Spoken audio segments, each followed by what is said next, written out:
بارش خوب زوردار ہونے لگی تھی۔ میں بھی نہانے میں مصروف ہو گیا۔ ہم نے پانی کا ذخیرہ بھی کر لیا تھا۔ بارش کوئی 2 گھنٹے جاری رہی اور پھر آسمان پہلے کی مانند شفاف ہو گیا۔ اس بارش نے دل کی کثافت دھو دی۔ یہ میرے لیے تائید غیبی تھی۔ اس سے بڑا سہارا، اس سے بڑی کوئی اور امید بھی ہو سکتی تھی۔ میں اس کی نگاہ میں تھا جو ہر جگہ موجود ہے۔ اس سے رابطے کے لیے کسی ٹرانسمیٹر کی، کسی مادی ذریعے کی ضرورت نہیں ہوتی۔ جہاں ہو، جس حال میں ہو، اسے آواز دے لو۔ بس لگن اور سچائی کی ضرورت ہوتی ہے۔ کلیجہ ہاتھ بھر کا ہو گیا تھا۔ بٹ نے کہا، یہ بارش خوب ہوئی چیف، حالانکہ آسمان شفاف تھا۔ میں نے آہستہ سے کہا، ہاں بٹ یہ کسی کا تحفہ تھا ہمارے لیے۔ بٹ مجھے دیکھنے لگا، پھر بولا، کس کا؟ میں نے کہا، پوچھنے کی ضرورت ہے بٹ۔ بولا، تم مذہبی انسان ہو چیف؟ میں نے کہا، خدا کے فضل سے بٹ، کیا تم نہیں ہو؟ بٹ نے سوالیہ انداز میں کہا، میں نے تو کبھی خود سے یہ سوال نہیں کیا۔ میں نے کہا، کبھی کر کے دیکھنا۔ بٹ کھوئے انداز میں بولا، ہاں ضرور کروں گا۔ وہ جملہ ادھورا چھوڑ کر خاموش ہو گیا۔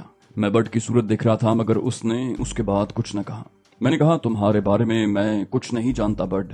وہ بولا، بس چیف، میں نے بڑے اہتمام سے ماضی کی ایک قبر بنائی ہے اور اس پر پتھر کی موٹی موٹی سلیں ڈھک دی ہیں۔ میں نے طویل عرصے تک ان وزنی سلوں میں کبھی جنبش نہیں ہونے دی، لیکن اب کبھی کبھی یوں محسوس ہوتا ہے جیسے زلزلہ آ رہا ہو۔ یہ سلیں ہلنے لگتی ہیں اور ان کے رخنوں سے ماضی کے ناگ پھن لہراتے نظر آتے ہیں۔ پھر ان لہراتے ہوئے ناگوں کے سر کچلنے میں بڑی دقت ہوتی ہے۔ بہت پریشان ہو جاتا ہوں میں۔ بٹ کے لہجے میں تلخی آ گئی تھی۔ میں نے پوچھا، کیا ماضی ہے تمہارا بٹ؟ بولا، چھوڑو چیف، کیا فائدہ، کیا کرو گے اس کے بارے میں جان کر؟ بٹ نے افسردگی سے کہا۔ میں نے کہا، میں تمہیں مجبور نہیں کروں گا بٹ، لیکن میرے دل میں تمہارا ایک مقام ہے۔ تم بے جگر اور دلیر انسان ہو۔ یہ بتاؤ، فاخرہ یعقوبی کے ساتھ کب سے کام کر رہے ہو؟ بولا، 2 سال ہو گئے۔ میں نے پوچھا، کیا تم اس کے کسی سلسلے میں احسان مند ہو؟ بولا، اس کا تو نہیں چیف، ایک بڑے آدمی کا جو ایک عرب ملک کا باشندہ ہے۔ اس نے مجھ پر بہت احسانات کیے تھے اور پھر اس کی خواہش ہوئی کہ میں اس سلسلے میں کام کروں۔ میں نے قبول کر لیا۔ اسی نے مجھے میڈم کے سپرد کر دیا۔ میں نے کہا، تم بہت دلیر انسان ہو، انتہائی مضبوط اعصاب کے مالک، اور میں ایسے لوگوں سے عشق کرتا ہوں۔ وہ بولا، مجھے یقین ہے چیف، میں جانتا ہوں تم ہی ایسا کر سکتے ہو، تم جو کسی سہارے کے بغیر لینڈ روور کی چھت پر چڑھ کر ہیلی کاپٹر گرا سکتے ہو۔ اپنی بات بھی تو کرو چیف۔ میں مسکرا دیا۔ بٹ کسی سوچ میں گم ہو گیا تھا۔ پھر اس نے آسمان کی طرف دیکھ کر کہا، یہ بارش بار بار مجھے حیرت میں مبتلا کر رہی ہے چیف۔ میں نے کہا، چھوڑو بٹ، آرام کرو۔ بٹ کے لہجے کی تلخی ابھی برقرار تھی۔ بولا، آرام؟ میں نے کہا، ہاں، تم سو نہیں سکے؟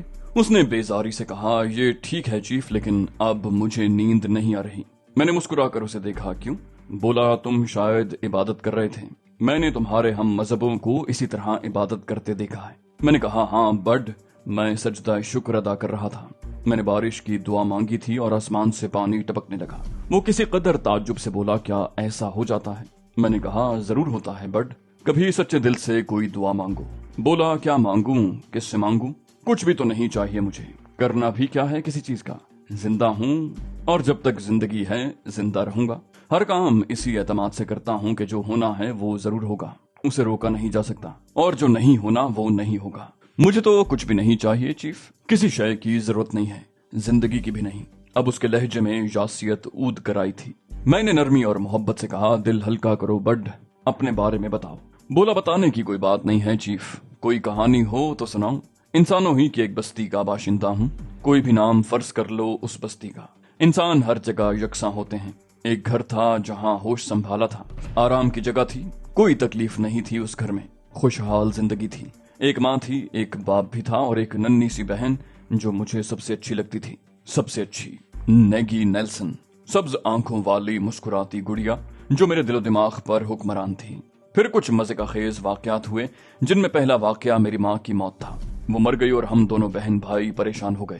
وہ کون کرتا جو ماں کرتی تھی؟ ہم خود تو نہ کر سکتے تھے، ہماری پریشانیوں کا کوئی حل نہیں تھا۔ باپ نام کا شخص بھی ہمارے لیے وہ سب کچھ تو نہیں کر سکتا تھا۔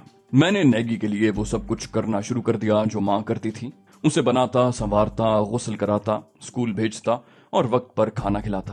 لیکن جس طرح ہمیں اپنی ماں کی کمی کا احساس ہوتا تھا، ڈیڈی بھی اپنی بیوی کے لیے پریشان ہو گئے۔ ڈیڈی کے پاس وسائل تھے، دولت تھی، سو انہوں نے ایک بیوی خرید لی، ہماری ماں سے زیادہ خوبصورت، اس سے زیادہ جوان۔ ہم دونوں بہن بھائی غریب تھے، اس لیے ماں نہ خرید سکے۔ ڈیڈی ہمیں بھول گئے، वो अपनी दौलत से भी हमारे लिए मां नहीं ला सकते थे। फिर एक और दिलचस्प वाकया हुआ, यानी डैडी भी मर गए। नई औरत से हमारी शिनासाई नहीं थी, वो हमारे लिए अजनबी थी। उसे भी शौहर की जरूरत महसूस हुई तो वो एक शौहर ले आई, डैडी से ज्यादा जवान, उनसे ज्यादा स्मार्ट। अब बताओ चीफ, हम कौन हुए उनके? न वो औरत हमारी माँ थी और न वो शख्स हमारा बाप। अगर कुछ कानूनी मजबूरियां न होती तो वो दोनों हमसे छुटकारा पा लेते, लेकिन उनके पैरों में कुछ बेड़ियां थीं, इसलिए हम उस छत से महरूम न हुए।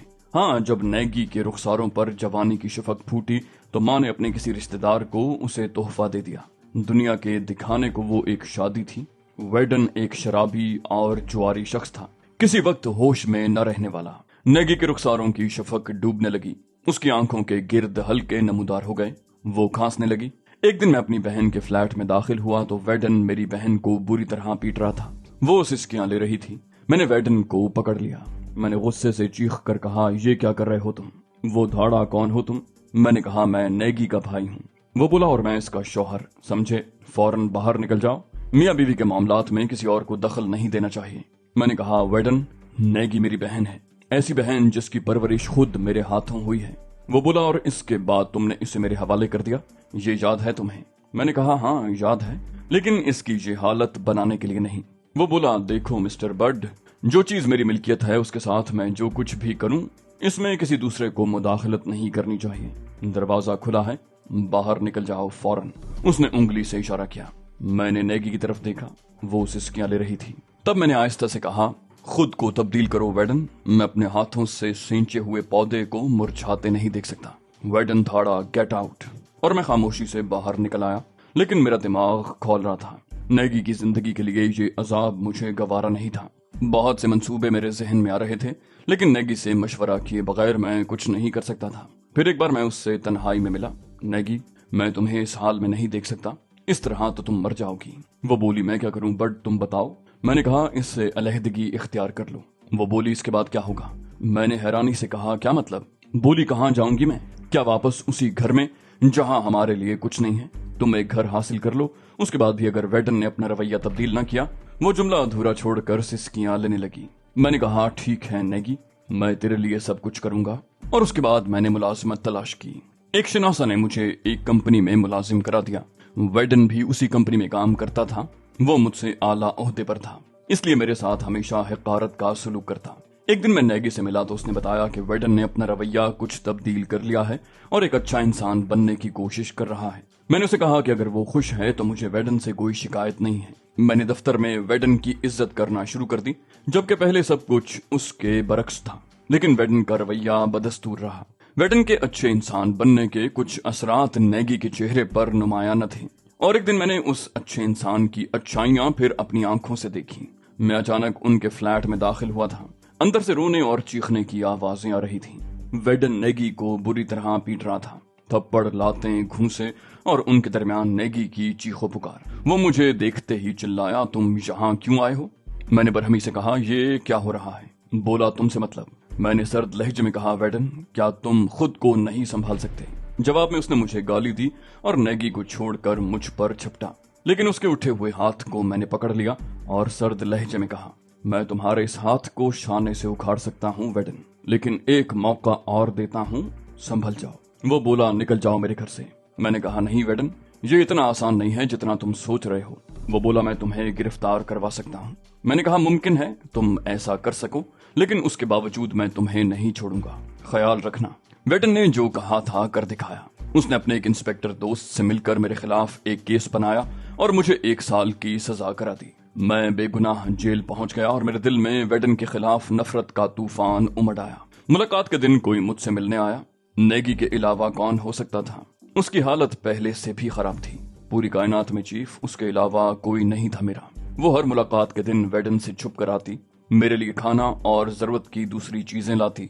वो मुझे बेहद चाहती थी, लेकिन 4 माह के बाद उसने आना छोड़ दिया। मैं उसका इंतजार करता रहा, लेकिन वो ना आई। मेरा दिल किसी बेबस परिंदे की मानिंद सीने में फड़फड़ाता रहता, लेकिन मैं कुछ नहीं कर सकता था। नेगी फिर कभी नहीं आई।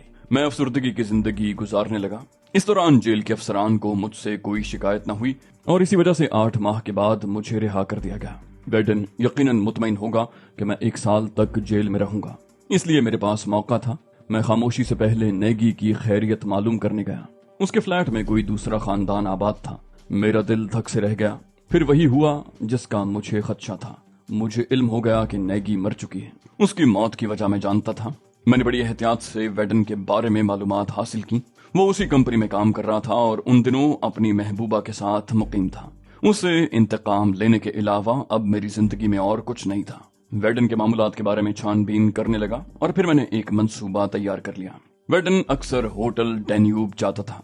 वो उसकी पसंदीदा जगह थी। उसके आने जाने का वक्त नोट करके एक दिन मैंने तैयारियां कर ली और मुकर्ररा वक्त पर मैं होटल के उस कमरे में दाखिल हो गया जहां गोश्त महफूज रखा जाता था। मैंने एक बड़ी छुरी अपने कब्जे में कर ली थी और वेडन का इंतजार कर रहा था। जूं ही वेडन मुझे नजर आया, मैंने खुद को तैयार कर लिया और फिर चश्मे ज़दन में वो मेरी गिरफ्त में था। मैंने उसे अंदर घसीट लिया। मेरी सूरत देखकर वेडन की आवाज बंद हो गई। मैंने सवाल किया, नेगी कैसे मरी वेडन? लेकिन वो क्या जवाब देता। मैंने कहा, मैंने तुम्हें समझाया था वेडन, लेकिन अफसोस। छुरी के एक ही वार ने वेडन की अंतड़ियां बाहर निकाल दी। उसके बाद उसके छोटे छोटे टुकड़े करने लगा। उन तमाम टुकड़ों को मैंने गोश्त टांगने वाले कांटों में फंसाकर दूसरे गोश्त के साथ टांग दिया और चीफ उसके बाद मैंने अपनी दुनिया छोड़ दी। क्या रखा था उस दुनिया में, न जाने कहां कहां मारा फिरा। कुछ और वाकयात हुए उसके बाद। बहरहाल अब मैं तुम्हारे साथ हूँ। ये कहकर वो हंस पड़ा।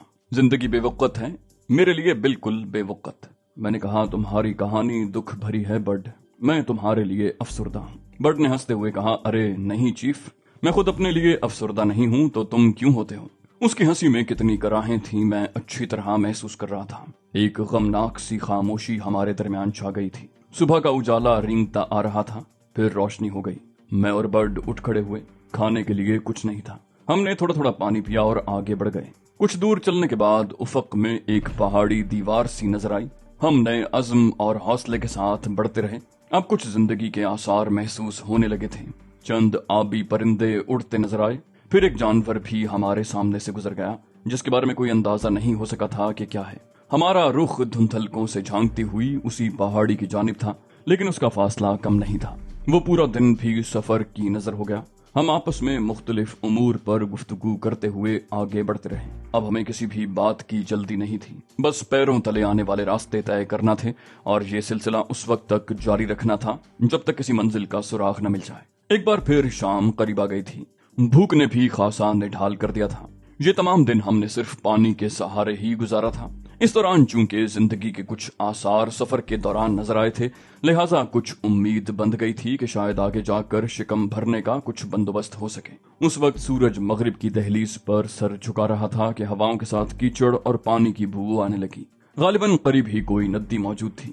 मजीद 1 मील सफर करने के बाद हमें नदी नजर आ गई जो सांप की तरह बल खाती हुई सिलसिला कोह में दाखिल हो जाती थी। उसका पानी शफाफ नहीं था, उसमें कीड़े भी नजर आ रहे थे। हम किनारे पर खड़े होकर नदी में उछलते कूदते मेंढकों को देखने लगे। कछुए भी काफी तादाद में मौजूद थे। जगह जगह उनके अंडे पड़े हुए थे। बर्ड उन पर झपट पड़ा और बहुत से अंडे उसने अपने बैग में रख लिए। बर्ड ने मसरूर लहजे में कहा, ये अंडे हमारे लिए बेहतरीन ग़िज़ा बनेंगे चीफ। मैंने इस बात का कोई जवाब न दिया। बर्ड उन अंडों को महफूज करने के बाद बोला, इस नदी को उबूर करें चीफ। मैंने कहा, यही सोच रहा हूँ। मेरे अंदाजे के मुताबिक नदी की चौड़ाई 50-60 गज से ज्यादा नहीं थी। बाज जगहों पर कुछ खुश्की सी नजर आ रही थी। गालिबन नदी ज्यादा गहरी नहीं थी और उसमें चट्टानें ज्यादा थीं।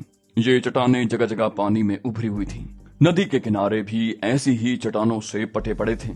दूसरे किनारे पर उस पथरीले हिस्से के बाद दरख्तों का सिलसिला नजर आ रहा था। बर्ड ने कहा, चीफ, अगर हम पानी में उभरी हुई चट्टानों पर कदम रखते हुए दूसरी तरफ जाएं तो कैसा रहेगा? मेरे ख्याल में तो ये ज्यादा महफूज तरीका होगा। मैंने कहा, हाँ, मेरा भी यही ख्याल है। बर्ड ने कहा, तो आओ, और किनारे से पानी की तरफ चल पड़ा। उसने एक चट्टान पर छलांग लगाई, फिर दूसरी और वहां से तीसरी चट्टान पर। मैं भी रुके बगैर उसके पीछे चल पड़ा था। पहली ही चट्टान पर कूदने के बाद मुझे एक अजीब सा एहसास हुआ था, लेकिन चूंकि बर्ड रुके बगैर तेजी से छलांगे लगाता हुआ आगे निकल गया था, लिहाजा मैंने भी रुककर कुछ सोचने समझने की जरूरत न समझी और उसके पीछे छलांगे लगाता हुआ आगे बढ़ता रहा। 50-60 गज का फासला कम नहीं होता, लेकिन हम जिस तेजी से उसे तय कर रहे थे वो भी काबिल दीद था। चुनाचे जल्द ही दूसरे किनारे के करीब पहुंच गए। बर्ड ने आखिरी चट्टान से किनारे पर छलांग लगाई और फिर उसकी हलक से एक वहशतज़दा आवाज निकल गई। मैं एक लम्हे के लिए ठिठका तो अचानक मुझे अपने पैरों के नीचे चट्टान हिलती महसूस हुई। मैंने बेख्तियार एक लंबी छलांग लगा दी और किनारे पर कूद गया। बर्ड हलक से अजीब सी आवाजें निकाल रहा था और बुरी तरह उछल कूद कर रहा था। जिस आखिरी चट्टान से मैंने खुश्की पर छलांग लगाई थी उसका हजम बढ़ता जा रहा था और फिर उसकी लंबी सी दंदानों वाली दुम पानी से बाहर निकल आई। तब मुझे ख्याल आया कि पहली छलांग पर मैंने कुछ अजीब सा क्यों महसूस किया था। वो मगरमच्छ थे जो पानी में पड़े हुए थे। अब इस बात पर हैरत ज़दा भी नहीं हो सका था कि बर्ड चिल्लाया, भागो चीफ भागो। मैंने पलट कर उसे देखा और मेरे बदन के सारे रोंगटे खड़े हो गए। किनारे पर जो चट्टानें उभरी हुई थीं वो भी मगरमच्छों की कोई अजीमुशान फौज थी। हमारी उछल कूद से उनमें तहरीक पैदा हो गई और वो कुलबुलाने लगे। उनकी खौफनाक दुम्में बुलंद होने लगी, लेकिन जाए पनाह कहाँ थी। एक मगरमच्छ पर से उछलते तो दूसरे पर जा कूदते। 15-20 गज के फासले पर दरख्त नजर आ रहे थे, घने और तनावर दरख्त। सो उसी तरफ भाग पड़े। एक दरख्त के करीब पहुंचकर बर्ड फिर चीख पड़ा, दरख्त चीफ दरख्त। और फिर उसने एक मगरमच्छ की पुश्त से दरख्त के तने पर छलांग लगाई और किसी बंदर की तरह उससे चिपक गया। फिर निहायत फुर्ती से वो तने पर चढ़ता गया। मैं उस दरख्त तक तो नहीं पहुंच सका था, लेकिन दूसरा दरख्त जो उससे कोई 5 गज के फासले पर था मेरी पनाहगाह बना और मैं तेजी से उसकी बुलंद शाख पर पहुंच गया। दरख्त से कुछ फासले पर एक बड़ा सा मगरमच्छ अपनी खौफनाक दुम उठाए दरख्त की तरफ आ रहा था। उसके पीछे ही दूसरे बेशुमार मगरमच्छ मुंह फाड़े छिपकलियों की तरह चलते हुए दरख्त की तरफ बढ़ रहे थे। उनकी दुमें काफी लंबी लंबी थी। दफतन दरख्त के नीचे पहुंच जाने वाले मगरमच्छों ने दरख्त के तने पर दुम मारना शुरू कर दी और दरख्त लरजने लगा। ऐसे ही बकिया मगरमच्छ बर्ड के दरख्त के नीचे भी पहुंच गए थे, मगर अब वो हमारा कुछ नहीं बिगाड़ सकते थे। फौरी तौर पर हम उन खूंखार बलाओं से महफूज हो गए थे, मगर उनसे मुकम्मल तौर पर निजात की फिलहाल कोई सूरत नजर नहीं आ रही थी। वो सब मिलकर तवातुर से अपनी दुम में दरख्त के तने पर मार रहे थे, जिसके सबब दरख्त इस तरह हिल रहा था जैसे जलजला आ गया हो। अब पिस्तौल इस्तेमाल किए बगैर चारा कार नहीं था। चुनाचे मैंने पिस्तौल निकाल लिया और फिर एक मगरमच्छ के खुले हुए मुंह का निशाना लेकर फायर कर दिया। गोली मगरमच्छ के हलक में घुस गई। वो तड़प कर पीछे हटा तो मैंने उसके सर का निशाना लिया। ये फायर भी कारगर हुआ। मगरमच्छ बुरी तरह अपने दूसरे साथियों को धकेलता हुआ भागा, लेकिन कमबख्त दूसरे मगरमच्छ उससे खौफजदा नहीं हुए। कई मगरमच्छ अपनी छोटी छोटी ललचाई हुई आंखों से मुझे घूरते हुए दरख्त के गिर्द चक्कर लगा रहे थे। बर्ड अभी तक खामोश बैठा हुआ था। मैंने उसे आवाज दी तो वो मुतमईन लहजे में बोला, ठीक जा रहे हो चीफ, मेरे लिए कोई हुक्म? मैंने भी तमस्खराना अंदाज में कहा, नहीं, ऐश करो। देर तक मगरमच्छ हंगामा करते रहे, फिर वो पुरसुकून होते चले गए और वहीं जमीन पर इस तरह बेहिस्सो हरकत पड़ गए जैसे जमीन का ही एक हिस्सा हूँ। थोड़ी देर बाद मैंने उसे मुखातिब किया, बर्ड, अब ये इंतजार कर रहे हैं। बर्ड ने कहा, करने दो चीफ, हम इनकी किस्मत में नहीं हैं। रात का अंधेरा फैलने लगा। वो खौफनाक रात हमें दरख्तों पर ही गुजारना पड़ी।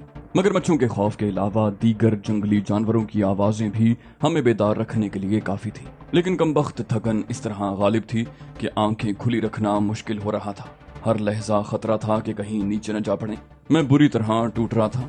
खुद को मुस्तैद रखने के लिए थोड़ी थोड़ी देर के बाद बर्ड और मैं बातें करने लगते। सुबह का उजाला फैल रहा था जब बर्ड ने अचानक कहा, चीफ, वो जा रहे हैं। लेकिन उसके बोलने से कबल ही मैं वो हैरत अंगेज मंजर देख चुका था। मगरमच्छों का लश्कर अजीम दरिया का रुख कर रहा था। सबके सब उसी तरफ जा रहे थे। बर्ड चहकती हुई आवाज में बोला, गुस्ल को दिल तो मेरा भी चाह रहा है चीफ, लेकिन ये कमबख्त अपने दरमियान जगह कहाँ देंगे। इन हालात में भी उसकी जिंदा दिली बरकरार थी। मैंने कहा, गुस्ले जिंदगी कर लो तो गनीमत है बर्ड, ये जरा और आगे बढ़ जाएंगे तो नीचे उतर कर दौड़ लगा दो, वरना इसके बाद ये लंच करने वापस आएंगे। बर्ड ने कहा, ओह माय गॉड, तुम नाश्ता तो भूल ही गए चीफ, गुस्ल करके ये नाश्ता करेंगे। और फिर उसने बरकरफ्तारी से नीचे उतरना शुरू कर दिया। आसपास अब कोई मगरमच्छ नहीं था, इसलिए मैंने भी दरख्त से उतरने में देर न की। जमीन छूते ही हम इस तरह भागे जैसे बदरूहें ताकुब कर रही हूँ। उस वक्त तक दौड़ते रहे जब तक फेफड़े काम करते रहे। इस दौरान हमने अतराफ की सूरत हाल पर भी गौर न किया। दरख्तों के दरमियान दौड़ रहे थे और बस एहतियात के साथ खुद को किसी दरख्त से टकराने से बचाते रहे। दफतन बर्ड एक दरख्त से टकराया और फिर उछलकर पुश्त के बल एक तरफ गिरा। उसके मुंह से एक तवील कराह निकल गई। मैं तेजी से उसकी तरफ बढ़ा तो वो उठकर खड़ा हो गया और बोला, लानत है। मैंने पूछा, क्या हुआ बर्ड, क्या चोट आ गई है?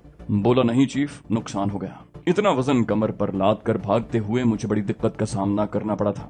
लेकिन बर्ड ने अफसोसनाक लहजे में कहा और मैं बर्ड को देखने लगा। वाकई बेचारे बर्ड की मेहनत अकारत हो गई थी। कछुओं के अंडों का उसने दरख्त पर चढ़ते हुए भी ख्याल रखा था, लेकिन अब इस बुरी तरह दरख्त से टकरा कर गिरा था कि सारे अंडे टूट गए थे और उनका सयाल उसी के ज़ेरी बदन पर बह रहा था। मेरे हलक से कह कहा निकल गया और बर्ड शिकायती निगाहों से मुझे देखने लगा। बोला, तुम हंस रहे हो चीफ? मैं सारी रात इस ख्याल से लुत्फ उठाता रहा हूँ कि इन अंडों को आग पर भूनूंगा और एक बेहतरीन खुराक तैयार हो जाएगी। यकीन करो चीफ, इतने लजीज होते हैं ये कि मजा आ जाता है। मैंने कहा, बहरहाल अब तो ये तुम्हारे बदन पर मालिश के लिए ही मुनासिब हैं बर्ड। वैसे भी कम से कम मैं इन अंडों को तो नहीं खा सकता। बर्ड ने सवालिया निगाहों से मुझे देखा। क्यों चीफ? मैंने कहा, मेरे मजहब में ये जायज नहीं है। और बर्ड मुतहज्जराना आवाज में बोला, गोया चीफ यहाँ भी इन हालात में भी तुम अपने मजहब के उसूलों को मद्देनजर रखोगे? मैंने कहा, हाँ बर्ड, यहाँ भी और इन हालात में भी मेरा राब्ता मेरे खुदा से है, उससे जिससे मैंने पानी मांगा था तो उसने इनकार न किया। बर्ड निचला होंठ दांतों में दबाकर पुरख्याल अंदाज में गर्दन हिलाने लगा, फिर बोला, तब तो मुझे भी अब इनके टूट जाने का अफसोस नहीं है चीफ। थोड़ा थोड़ा सा मेरा भी राब्ता तुम्हारे खुदा से होता जा रहा है। हम दोनों गुफ्तगू करते हुए आगे बढ़ने लगे। जमीन पर घास की चादर फैली हुई थी। हमारा ख्याल था कि हम किसी ऐसी जगह पहुंच जाएं जो महफूज और साफ सुथरी हो, उसके बाद आराम करने बैठे। मगरमच्छों का अब कोई खतरा नहीं रहा था, चुनाचे हम उनकी तरफ से मुतमईन थे।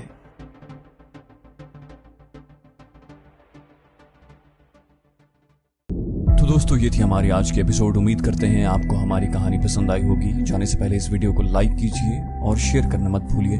कमेंट करके हमें बताइए कि आपको हमारी वीडियो कैसी लगी। और अगर अभी तक आपने इस चैनल को सब्सक्राइब नहीं किया तो इसे सब्सक्राइब कीजिए और बेल आइकन दबाकर ऑल नोटिफिकेशंस ऑन कर लीजिए।